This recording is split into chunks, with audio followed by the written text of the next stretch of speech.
दोस्तों, महाकवि कालिदास महान कवियों में थे सर। उनकी विद्वता चारों तरफ प्रसिद्ध थी। लेकिन सर, एक बार उनके परीक्षा लेने के लिए एक स्त्री आई सर। वो जा रहे थे कालिदास जी, वो प्यास लगी हुई थी, उनकी परीक्षा लेने के लिए एक स्त्री से मिले सर।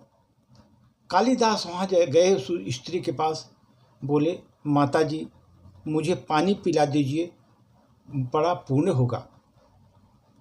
वह स्त्री बोली, बेटा मैं तुझे जानती नहीं, अपना परिचय दो, मैं अवश्य पानी पिलाऊंगी, अपना परिचय दो। कालिदास ने कहा, मैं पथिक हूँ मैया, कृपया पानी पिला दें। स्त्री बोली, तुम पथिक कैसे हो सकते हो? पथिक तो केवल दो ही हैं, एक सूर्य और चंद्रमा, जो कभी रुकते नहीं, हमेशा चलते रहते हैं। तुम इनमें से कौन हो? सत्य बताओ तुम।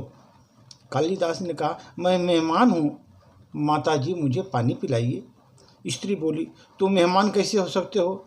संसार में दो ही मेहमान हैं, पहला धन, दूसरा यौवन। इन्हें जाने में समय नहीं लगता। सत्य बताओ तुम कौन हो? अब तक सारे तर्क से पराजित और हताश हो जाने के बाद कालिदास जी ने कहा, मैं सहनशील हूँ, मैं सहनशील हूँ, आप मुझे पानी पिला दें। स्त्री ने कहा, तुम सहनशील कैसे हो सकते हो? पहले धरती जो पापी पुण्यात्मा सबको बोझ सहती है, उसकी छाती चीर कर बीज बोते हो, अनाज का भंडार देती है वो। दूसरे पेड़ों जिसको पत्थर तुम मारते हो, मीठे फल देते हैं, तो तुम सहनशील कैसे हो सकते हो? सच बताओ तुम कौन हो? अब स्त्री के मुंह से यह सुनकर कालिदास लगभग मूर्छित हो चुके थे, मूर्छा में आ गए सर।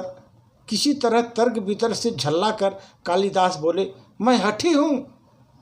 स्त्री बोली, फिर असत्य। हठी तो दो ही हैं, पहला नख, दूसरा केस।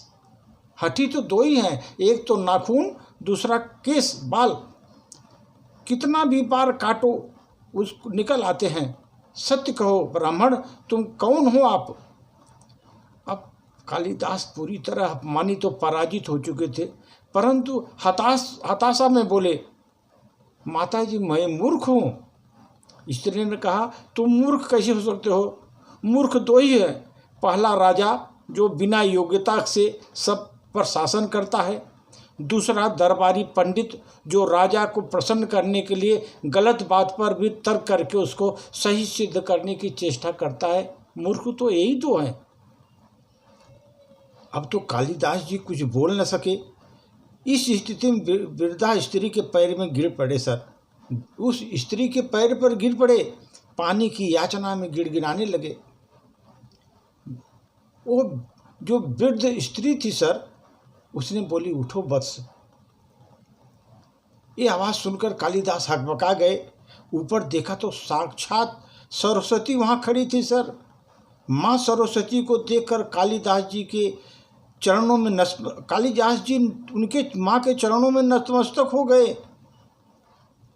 सरस्वती जी ने उनको उठाते हुए कहा, शिक्षा से ज्ञान आता है, न कि अहंकार।